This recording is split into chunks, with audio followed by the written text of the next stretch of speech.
La Torre de Canals fou una alqueria voltada per cases a l'època musulmana.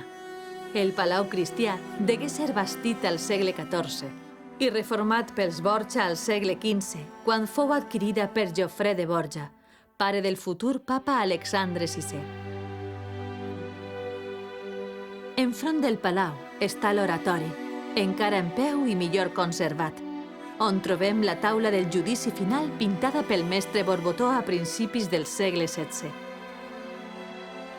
Del palau sols s'hi resten uns llenços de mur, l'arranc d'un arc de carreus i la majestuosa torre defensiva, a la qual li mancava la part superior i fou refeta als anys 90 del segle XX.